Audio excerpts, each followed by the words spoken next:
right, so now that we are all complete with the project that is 1304 Pine Street, we wanted to take the time, sit each other down and really just get an understanding of, the thought process throughout the whole entire project itself. So we have some general questions that I think we're just gonna ask each other, maybe more specific questions as well about the whole entire thing, and just kind of go from there. So hope you guys enjoy getting some behind the scenes, behind the thoughts portion of what we experienced in the 9 months, I think it was, here at Pine Street, which was a long 9 months. So I'll get started with a general question. If that's cool, everybody, just get us going.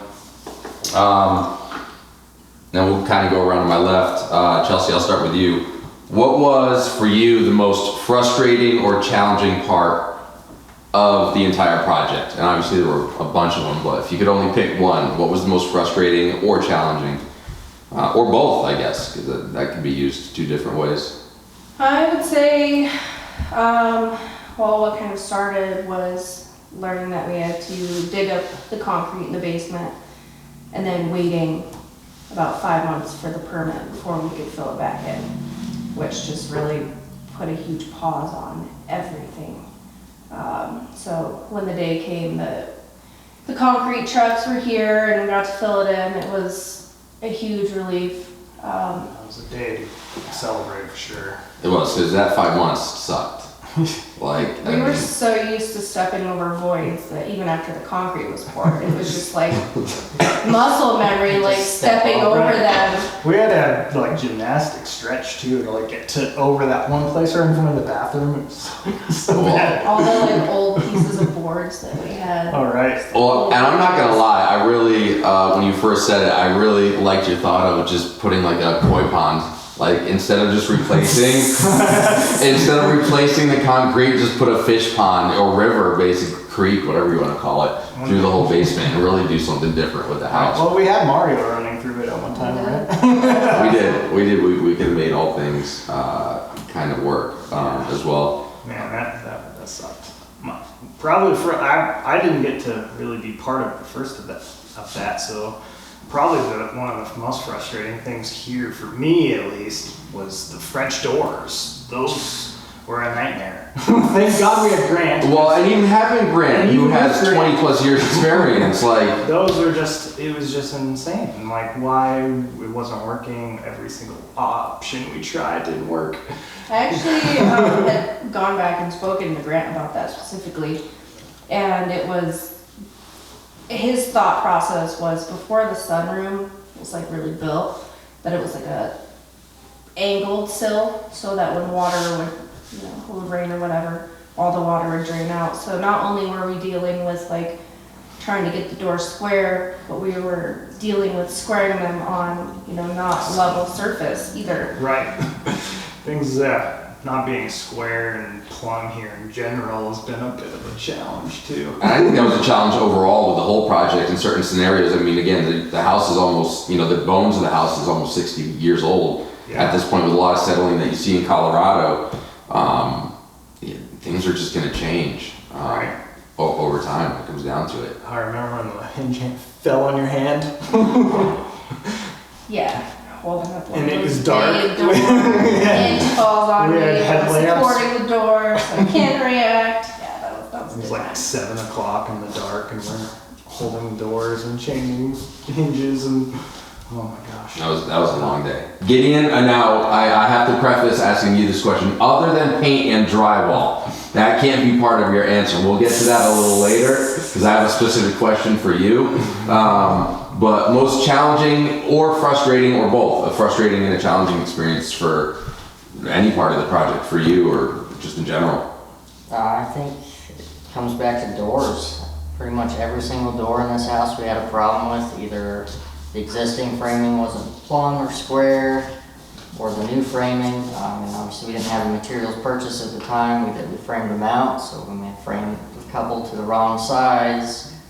The wrong swing. We got the wrong doors when we ordered the right one.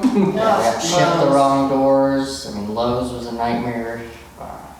And then really Closet doors were the short track. Well, one of the closet doors, we got what, a 60-inch closet door, and it got packaged with a 48-inch track. Yeah. Like, come on, and that was like one of the last things that we're trying to do too. So I mean, obviously in any situation, and we very much experienced it at Greeley Impossible, the last thing you want to have to do is go out to the store when you're like that close to the finish line, but obviously there We wasn't went really way a over, choice. didn't we? We sat over 7 trips after the final day. Yeah, we had an over-under of 7 in that week. Way over. And by Thursday, we were already at like 8 or 9. By the time we called Gideon that night to ask him a question of what to get or what his thoughts were on something. I think for me, I think it was both frustrating and challenging for me. Kind of just the timing overall, whether it be the permit process or like anything. I mean, because in my past background, and which a lot of you are very familiar with, because we've all worked together along the way, like I've just been accustomed to those results happening like as soon as possible. So I think that was frustrating, but the challenge for me was I've been accustomed to outside of having the team that we have is just doing a lot of things on my own as well. So aside from working with you guys on that, having any subs that we were bringing in, that didn't maybe produce a result was, I think, a challenge for me, which I had to kind of teach myself throughout the process that I've got to share that responsibility and trust the process, I guess, for me, because it was a 9-month-long process that we're now here shortly going to see some results on. And for me, that instant gratification or satisfaction was always part of my past experiences. So frustrating at times, but challenging as well. But I think I came out learning a lot from it as well. Hard being at the mercy of other people and not being able to control every aspect. And just having to deal with that. The challenges of doing it the first time and learning who we work well with, who we don't work well with, and what not to do next time. Yeah, it was, I mean, we've talked about it a lot through this 9-month process, especially now that we're here, completed, at the end, the education that we got. Like, we knew we were gonna get an education with this big project, being from 1965, but I at least can say for myself that I definitely got, which is a good thing, it's a positive thing, but I definitely got educated more than I thought I was going to on this project in its entirety. But it's like we went to building school for a year and then we lived it throughout the process. On this grand of a scale. So it was kind of cool as well. Yeah, living through all the inflation on wood lumber prices. Yeah.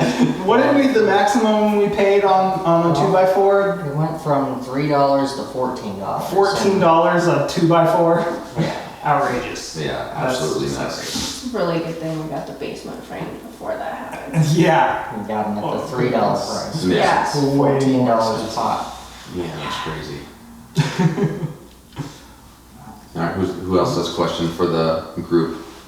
Yeah, I've got one.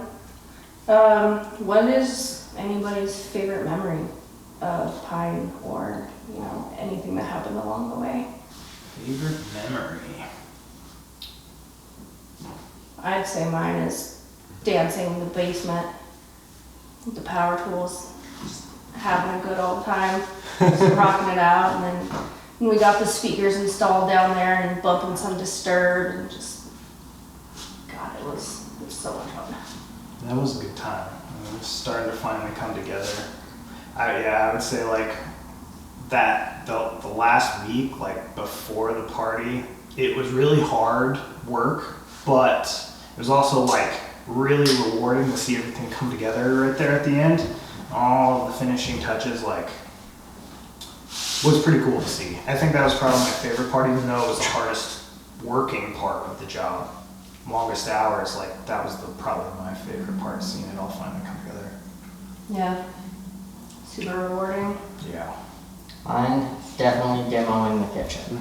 That was like one of the best times ever.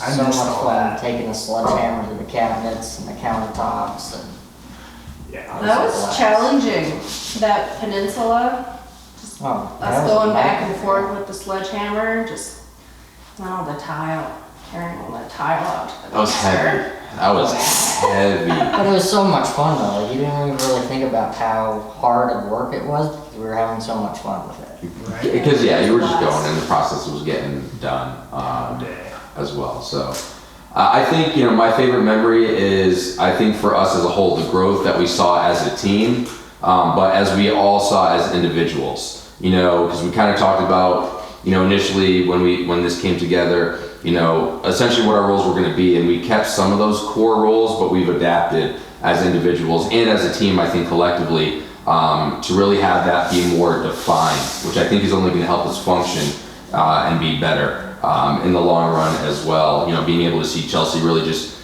take it from that design aspect to really, you know, being that lead, and again, kind of what I talked about earlier, being able to allow other people to do their part of the process, and I got to trust that as well. That was a big thing for me, but it was also exciting for me to see that growth in you as an individual and taking on a project of this magnitude as well. You know, Van, for you coming in with the skills that you've had previously and things that you've been able to learn on site, but as far as, you know, your production ability and skills throughout this process as well, outside of what we do in the house itself, or specifically to the house, to be able to see you grow in that manner and really start to, you know, educate yourself on how you can get better at certain things, but also being open to other people's thoughts and feedback along the way has been great. And, you know, I can't thank you enough for that. And, you know, Babes, you as well. And Gideon, I mean, just to be able to see your growth again with what you came in at and where we started on this project, to really start to have a better understanding of not just things that you've learned along the way with respect to the building and different things that we've done in the house, but just understanding more that operational background as time progressed as well, was really exciting for me to see. So I'll take the memory of that growth, and I kind of alluded to, you know, my frustrations and challenges, which came out on a good end, and that would be the memory for me as well, just being able to know that I know for certain that I can trust the three of you guys, hands down, but also learning to trust, like you were saying earlier, Chelsea, you know, trust the subs and the other people that are going to be brought in on this project, because we brought them in for a reason as well. Well, my question for all of you guys is, what is your favorite feature in the house that we have? There's a lot of them, so what's the favorite? Oh man, favorite feature. I mean, for me, it has to be the bench in the mudroom. Yeah. I made that, brought that to life. It's You an did an opportunity for amazing me job. to do, you know, kind of my own thing, build it how I saw fit, and it turned out awesome. So Yeah. I'm really proud of that, and that's definitely got to be my favorite. I agree with you on that for sure.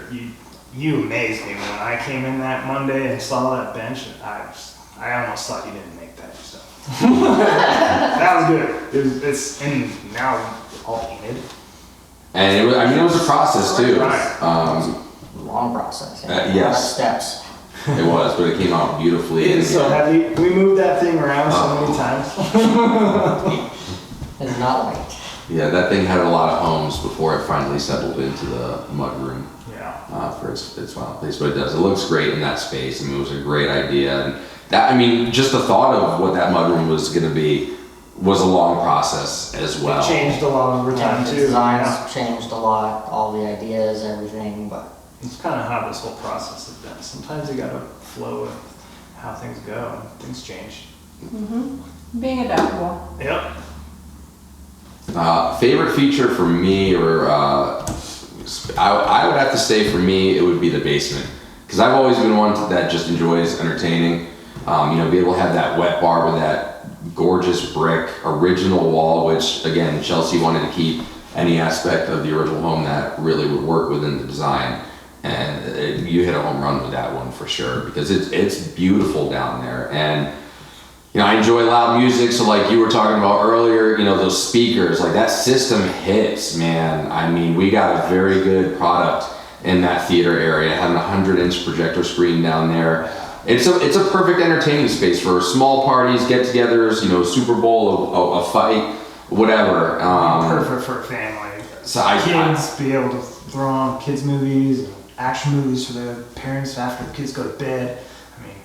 I mean, I could, because I could list, like you were saying, Van, in your question, there's so many things I could list, but you got to pick one. For me, it would be the that open basement space down, and that fireplace with that accent wall which came together. Again, it was a we're gonna figure this out in motion, because you got to do what naturally works and feels right. And there were a couple different renditions. One I remember looking almost like an American flag. When I came out, I was painting the back room, and they're like, "Oh, hey, you two were down there. I think you were upstairs, or you're making a run to somewhere." I was like, I liked it. It looked cool, but it definitely reminded me of the American flag. We went over Marco. several designs. We kept drawing things and then scribbling it out. That's not gonna work. I like the way it came out finally. Yeah. It works. I think for me, and I think you guys probably expect this, the kitchen. Yeah. 48-inch stove, like, come on.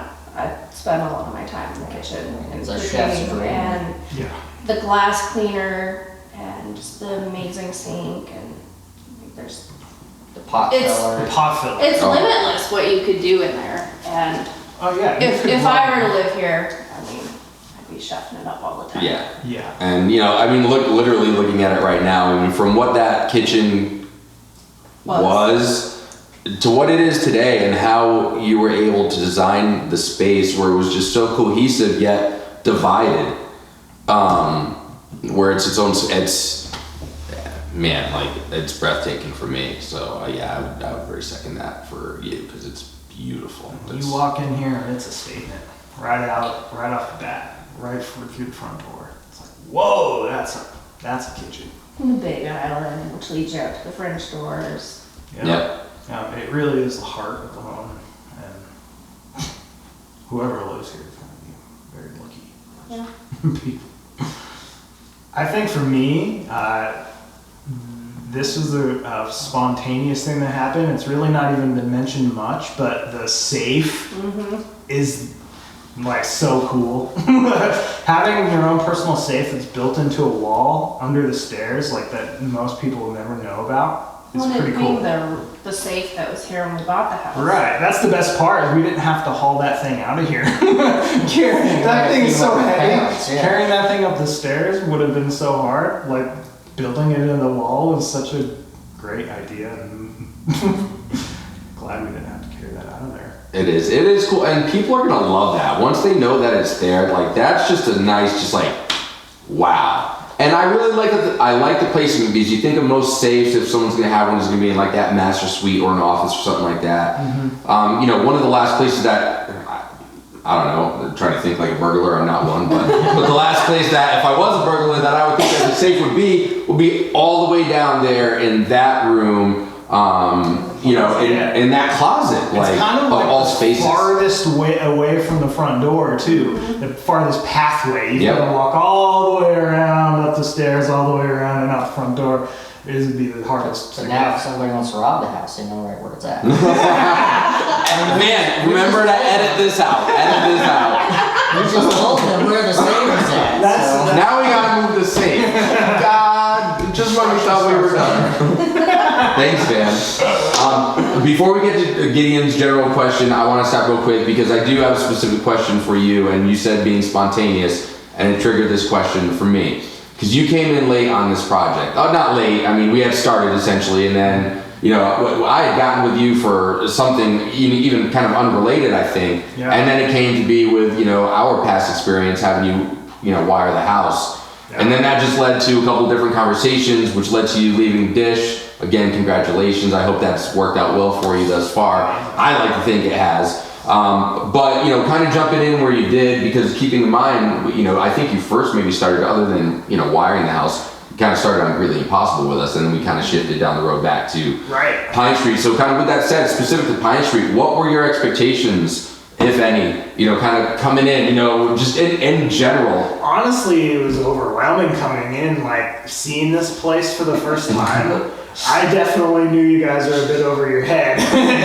And that was kind of part of the driving force on wanting to come help you guys, because I knew you guys needed help. This place was like huge and a wreck, and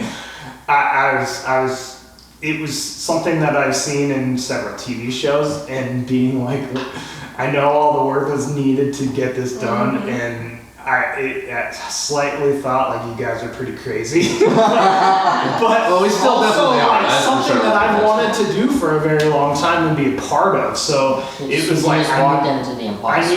I need to find my way into this We're impossible like walking situation. through walls at that point. Oh yeah, Studs oh and like it was demolished mess in here. insulation, nails. When we came back the first time after Greeley, and all insulation everywhere, and all yeah. holes in the ceilings, and it was like a horrible wreck in here, and like it's like, all right, well, this is our project for the next 6 months, 5 months, but like it's gonna be kind of sad not coming here now after it's all done. Yeah. It has been a big part of our True. life for the last 6 months, so it's bittersweet that it's done. I agree. So, no, thank you for that answer. I appreciate it. Gideon, group question that you might have brewing in your head there? Question I have for everyone is, what was like the biggest learning experience you had? Like, I know we all had those, oh wow, I didn't know that, or I learned a lot. You know, something maybe you tried that you've never done before that, you know, turned out like you wanted it to, or maybe it didn't turn out like you wanted to, but something that really just kind of pushed you out of your comfort zone and, you know, maybe you learned a new skill or something. I think for me, Shoot. you know, having to pick out all the fixtures and, you know, the plumbing fixtures was learning all of the parts for that. You know, all the rough-in pieces and how they fit together, and, you know, that not everything's universal, and why plumbers, you know, like Delta, because you can use a lot of the same parts for it. But also, you know, figuring out how to purchase those high-end fixtures in a budget-friendly way. You know, there's a lot of places out there that'll sell you, you know, the same things that we put in this house for an arm and a leg, and the turnaround is insane. But, you know, finding my own way to, you know, I guess find out where to purchase those and how to purchase them and exactly what you need for everything, you know, the bathtub filler, the hand showers, anything like that. That was not easy. That was not easy. Yeah, and I got to see firsthand a lot of that experience that you went through as well. And it was a lot of work, it was a lot of back end work and searching what's going to work with X and Y and making sure it's still going to meet the design. But again, at the end of the day, it was worth the time, because going to that first experience that we had to that plumbing, kitchen place, whatever you want to call it, I mean, literally almost identical to every piece that we ended up purchasing for, we saved $12,000. $12,000 that these individuals were going to essentially overcharge us for the exact same stuff. Now, again, obviously part of that would be the time that goes into, but we had already picked everything out as well. So like, how long does it sit there once we pick things out to be like, okay, just buy. And also just from like the supply and demand standpoint, I mean, some of these things that we were going to purchase, they were telling us it would be weeks or months out. Ordered it from where we ordered it from, and in some cases days, if not maybe a week to 2 weeks at the most. We had that same exact product for cheaper and way less of the time that we were told we were going to get it. So yeah, I second that. For me, man, I learned almost every skill here. From drywall is like the biggest one. Like, I've never done like that extensive of drywall, taping and mudding. Now, granted, we didn't finish it, but we did learn how to do it and got better at it. Learned how not to do it in the ways of that. So that, like, drywall is a pretty eye-opening experience of learning here, and framing, and learning like how important it is to make sure that all the studs are in line with each other perfectly, and on top of it being plumb and level, you need to make sure they're flush with all the other studs, and there's a lot of things here, I mean, that we learned, so it was like going to school for sure. I think for me, because I've had some minimal experience in construction past, as far as like being on job sites. I've done laboring, I ran some wire for an electrical team and got into it, but trusting myself to take that next step and learn some skills along the way and get more comfortable with my ability to do that, because I've always been like, no, I can't do that, I can't do that, I can't do that. And if you just have the right mentality, like anything else, the right mentality, the right tools and resources available to you, because again, part of that learning process for me was being able to learn from you all along the way as well, which I was able to do. And also like defer, like in a certain situation where I'm going into something new, like the first time that I worked with you on flooring. It's like, you're the boss, dude. Like, you've done this. I haven't done this. I've seen it be done, but like, teach me how it needs to be done. Or anything new that I've done with you, or even something that you've taken the lead on as well. Taping, drywall, and whatever the case might be. Just utilizing those resources around me and trusting myself that I can do this. It's just like anything else. You gotta learn it and just be comfortable with it in the long run. So I think I just built a lot of confidence in myself of what I'm actually capable of when I actually trust myself to do so and be vulnerable, I guess, in a way also. Yeah. Well, this is a pretty awesome conversation we had. I don't know if we have much time on the camera left. Let's let Gideon at least answer that question. Oh yeah. Yeah, so I think the biggest learning experience, I mean, the whole project was obviously a learning experience, but I think the thing that really stood out to me the most was framing. It was one of the few things that I had prior experience with, but really never like the lead, just like somebody tells me to put a board here and shoot a nail in here. So really like taking the lead on that and learning, how important it is that everything is square and plumb, everything lines up, making sure, your spacing is right, making sure your boards aren't crooked, twisted, bowed, or anything. Not trying to just half-ass it and throw in a board that might not work just because you don't want to go cut another one. You already cut it perfect. Yeah. Instead of just throwing it up, just take the extra time to cut a new board. Crazy, to that, learning the domino effect of if yeah. it's not perfect, what's going to happen Yeah. down the road. Drywall's Might gonna be be like months later when you're Yeah. doing something, you're like, oh my god. I should have just took Why? that extra minute. Like when we drywalled the laundry room without making sure that or not realizing, because we were in such a hustle mode at that point, The dryer vent. that the dryer vent wasn't installed, so that we had to cut open. I might want to change my most frustrating thing from earlier. that I answered. There were quite a few frustrating parts here at times. I mean, we did run into a lot of problems here, but at the end of the day, I think the best thing is we learned from them and we overcame them, and we didn't let it ruin us. I think we make a pretty damn good team. Yeah, we very much do.